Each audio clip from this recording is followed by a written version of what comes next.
It's time for Life Engineering, processes that combine science, wisdom, and spirituality to build a life of alignment. Joining Dr. Pat is your host, Gabriela Embon, bringing you bi-weekly wisdom nuggets, your step-by-step guidance to build a life of no regrets. Stay tuned as they uncover powerful processes for you to realize your true potential. Are you ready for some magic wisdom? Life Engineering starts now.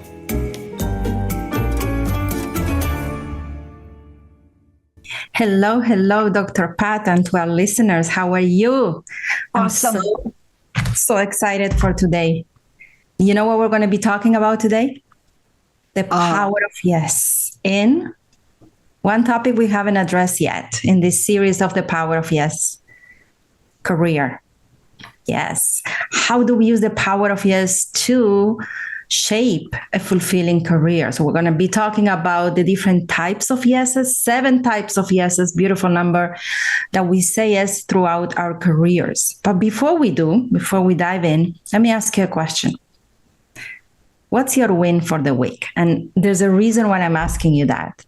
You see, in every class, in the life coaching certification program, every class starts by me asking the soon-to-be coaches to share a win from the last week. And everybody puts in the chat, or if they want to speak it out, they just share their win, because that puts us in that beautiful energy. And I thought to myself, we speak every 2 weeks and we never do that. So what's your win for the week? I think for me, I'm working with 2 clients right now, and both of them decided to rise up, to up-level things, right? I mean, I work with other clients, but there are 2 right now that I'm working directly with.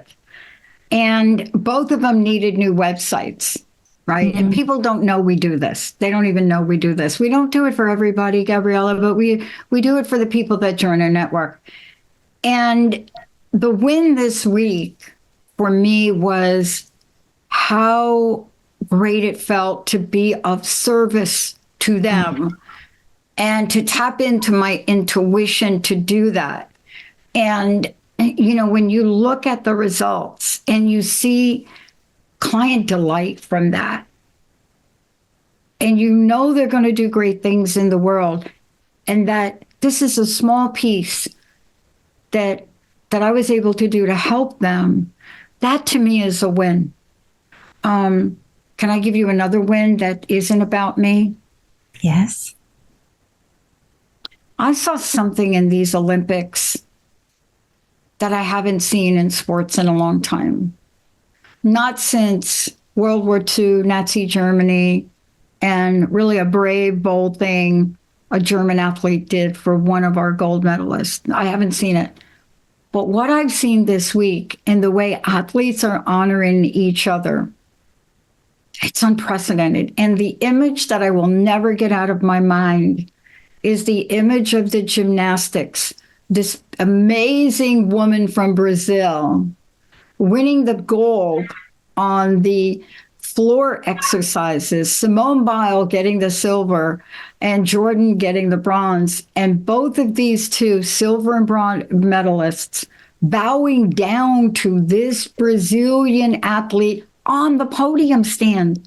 There's a picture of this. I don't know, Emily, if you can grab that, but there's a picture of these 2 championship silver, bronze, bowing down to that. And there's just an energy at that level of honoring and acknowledgement I just can't get out of my system. So as I'm hearing you speak, this is what resonates with me, or what I picked from that. Okay, this is how I process what you just said. The first win is align with my purpose. And our purpose is really not about us. It's about the service we're here to offer to others. So the first win is that I was able to be of great service using my genius zone. We're going to be talking about that today. And the second win, it's more for your soul. touches into what you believe in, your values, what expands your heart. If I ask you a question, what expanded your heart this week, you probably would have answered that. So I love how you share that. Yeah, absolutely. I love how you share that. One was about impact. One was about what expands my heart. And I'm sure the first one also expands your heart, but it was about the impact to others. Yeah. Beautiful. Yeah. And share with you. Yeah. Of course, we all would have loved Simone Biles to win the gold. And, we're all rooting for her. But in the end, there's an image that I will never be able to erase from my memory about two phenomenal world-class athletes. They bowed down on the podium, on the podium, bowed down and called her the queen. That's beautiful. And that's when you know when they're in sports for the right reasons, right? And that's their career. That's what we're talking about today. That's what we're talking about today. So let me share with you. Wait, before we go there, I have to share with you my win of the week. Yes, please. I want to hear yours. Yeah, it does relate to what you were saying. So my win of the week is that I finished my book. I finished writing my book. In fact, it's now being reviewed by somebody, see what they think and write a blurb about it. And that, in fact, taps into two of the aspects we were talking about. The impact that I hope this book will create for people, but it also expands my heart for other reasons. I feel that this book is a tribute to my ancestors. And it's funny when I think about the translation to Spanish, because I already contacted somebody to translate it to Spanish, I start crying. Tears come into, because I think about my family in Argentina reading this book, my mother reading this book. So yeah, it's a win that expands my heart, as well as really talks about the impact that I want to bring into this world. And this is truly what I believe that a life of no regrets is all about. Or if we look at the two components, and we have shared that previously, the two components to create a fulfilling life for an adult person is, this fulfillment comes in our ideal careers and the impact and how we're here to serve, and having a thriving primary relationship, a romantic relationship with someone.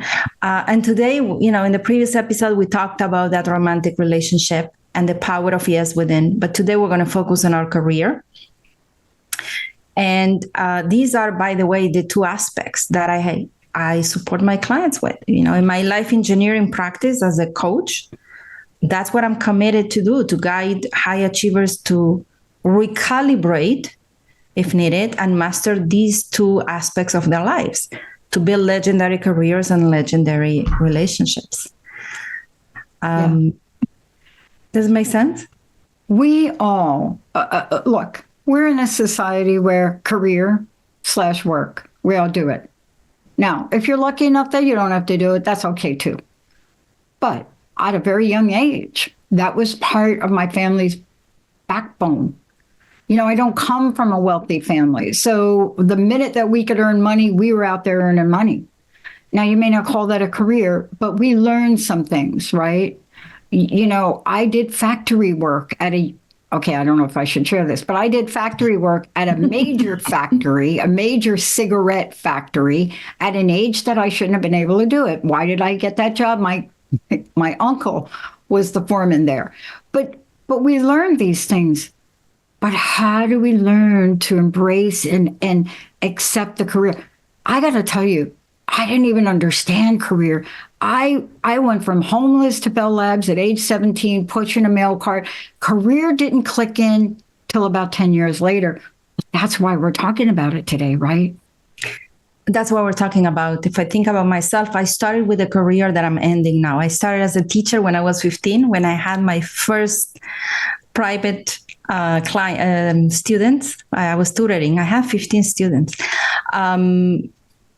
But yes, we're going to talk about career, because I truly believe that, God gives a person the talents that they must use to the fullest in order to find that, to fulfill that vision, that mission we're here to do, to live our purpose. So it's not always obvious what are these talents. And it's not always, sometimes we know them, but we don't believe we can do something with them. So it's not always straightforward. But the end goal is to identify, acknowledge, accept the gifts and talents we were given and use them to serve in this world and make a career out of them. Yeah. But sometimes, of course, that can take a journey to get there. That's what happened to me. I mean, I did a career change when I was 35. So today we're going to talk about what's that process from identifying, how do we start by identifying our gifts and ending by fulfilling this career and always pivoting to the next level. Yeah, I love that we're talking about this because I want to put a caveat out, and I don't know if we'll get to talk to it today, but I need to put it out there because I had 3 questions about it earlier today on another call. Okay. When we say yes, what do you call it? Career change. I call it career passion. Now, I'm a researcher. I research career. I just want to say this. Why? Because you research those things which you don't understand. Because why? Because my career journey wasn't always the slide and glide of life. It was a very bumpy road. Hello?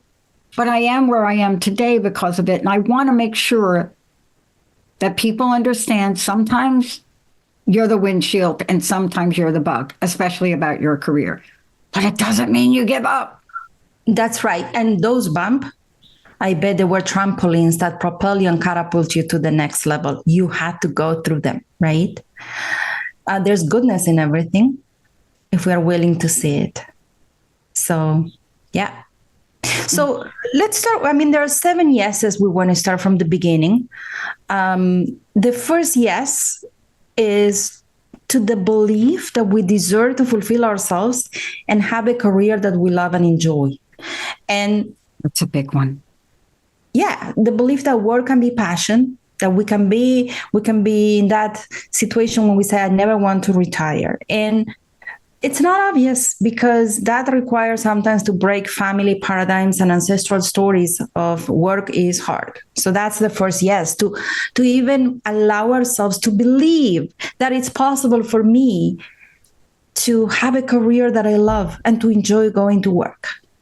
Yeah. Yeah. The second yes is to acknowledging our gifts and talents that were given to us. You know, sometimes we feel if they're not obvious, like I have a son that is an artist. Okay, that is very, very obvious.